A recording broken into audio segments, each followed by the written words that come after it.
Picture this: Shanghai's skyline lit up like a sci-fi movie set. Hundreds of humanoid robots waving at visitors, and world leaders talking about rewriting the rules of artificial intelligence. This is WAIC 2025, the World Artificial Intelligence Conference. And it's not just another tech expo. It's a bold statement that the balance of tech power is shifting. In this video, we'll take you inside WAIC point by point to reveal how it could signal a new world order in technology. The scale and theme of WAIC 2025. The 8th WAIC 2025, China's top AI summit, took place from July 26th to 28th for conferences and July 29th for exhibitors. The World Expo Center in Shanghai was representative of the city's history of hosting worldwide trade and technological events. The subject this year, Global Solidarity in the AI Era, was more than a slogan. It showed China's belief that AI should benefit all nations, not just those with the most money or advanced labs. 5 primary components comprised the event. Global gatherings where leaders, scholars, and CEOs discussed AI's social impact. Industry exhibitions where companies unveiled new products and concepts.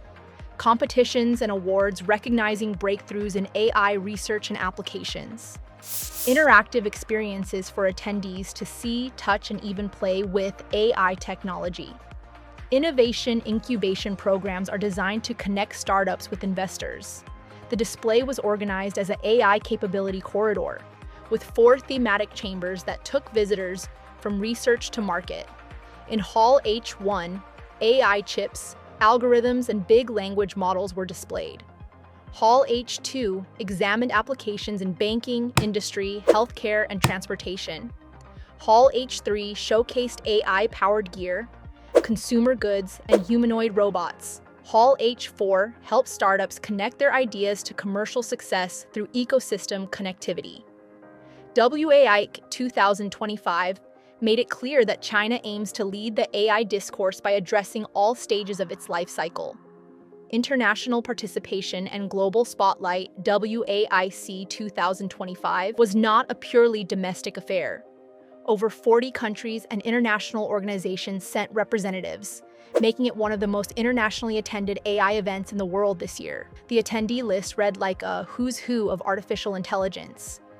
Geoffrey Hinton, the so-called godfather of AI, who helped invent the neural network techniques behind modern machine learning, shared the stage with Yoshua Bengio, another Turing Award-winning pioneer. Former Google CEO Eric Schmidt offered insights into how AI could reshape geopolitics. It wasn't just academics and CEOs.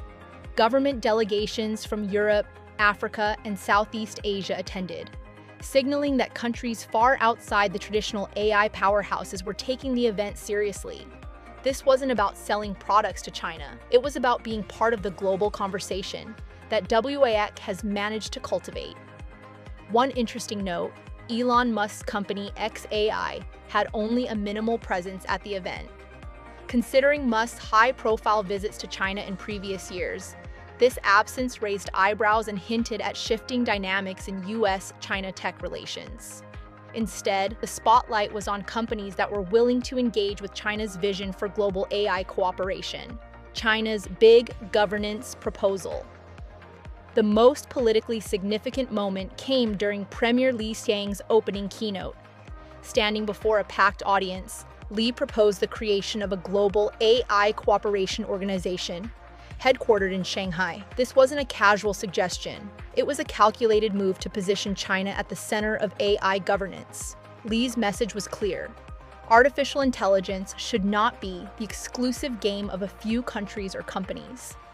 His plan called for inclusion of the Global South, giving developing nations a voice in AI development, open source sharing, making AI tools accessible to more than just wealthy corporations, equal opportunity in AI innovation, ensuring that breakthroughs benefit humanity as a whole.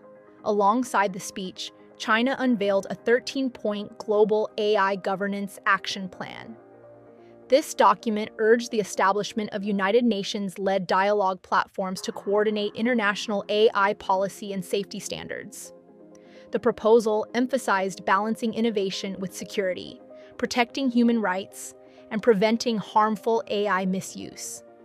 This was more than a governance pitch. It was a direct counter to the US's increasingly competitive stance on AI, which many critics describe as America first in technology. If adopted, such a plan would give China a central role in writing the rules for AI worldwide. AI safety takes center stage.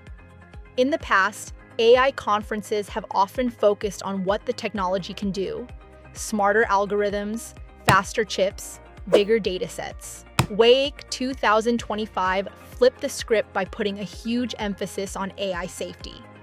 Throughout the week, there were continuous panels, workshops, and presentations on the risks of AI, from hallucinations in language models to cybersecurity vulnerabilities in autonomous systems. Experts discuss how to prevent AI from being used for disinformation, hacking, or even autonomous weapons. Some observers noted that you could attend AI safety sessions non-stop for days without running out of content. This level of focus sent a strong message. China is not just interested in building powerful AI, it wants to be seen as a responsible steward of the technology. Policy experts believe this safety emphasis is also a strategic move. By taking the lead on safety discussions, China positions itself as a key partner for countries that might be wary of the US or Europe's fragmented regulatory approaches. It's a way of saying, we can set the standards and make sure you're part of them. The open source shift. A major storyline at WAIC 2025 was China's pivot toward open source AI models. For years, Chinese AI companies relied heavily on closed models developed by Western giants like OpenAI or Google. Companies like DeepSeek and Alibaba announced they were making their large language models open to global developers. The reasoning is twofold: strategic independence. Relying less on foreign tech reduces vulnerability to sanctions or restrictions. Ecosystem growth. Open source models encourage collaboration, speed up innovation, and make AI more accessible to smaller players. Bo Peng, developer of the open-source RWKV model, summed it up by saying that multiple strong open-source models are in the best interest of AI safety and humanity's future. Still, it's not without challenges. A Concordia AI report found that Chinese labs are less transparent about safety disclosures than Western ones. Still work to be done to build international trust.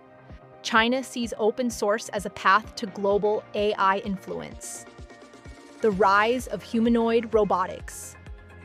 If you wanted the wow factor at WAIC 2025, you headed straight to Hall H3, the robotics showcase.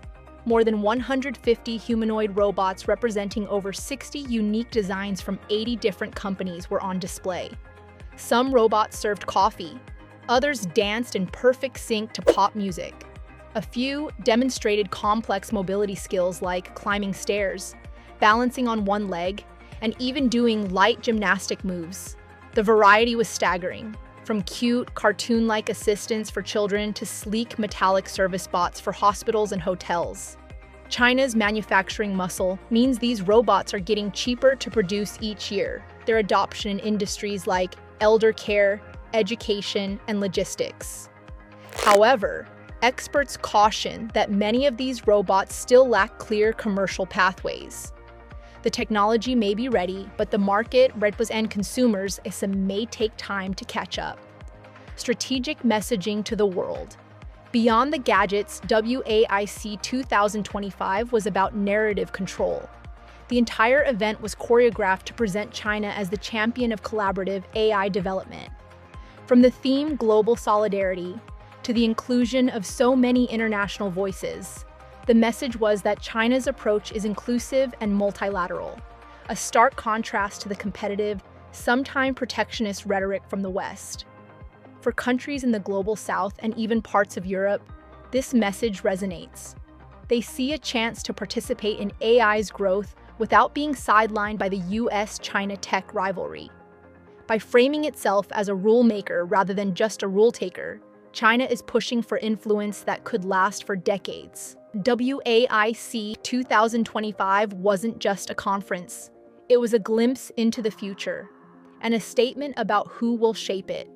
From Premier Li Qiang's bold governance proposal to the spectacle of 150 humanoid robots, Shanghai showed the world that it's not just building AI technology, it's building AI influence. If the past decade was about who could make the most powerful AI, the next decade might be about who controls the rules.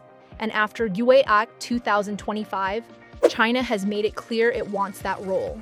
If you enjoyed this deep dive, hit subscribe, drop a comment on your favorite WAIC moment, and stay tuned, because the next big tech shift might not come from Silicon Valley,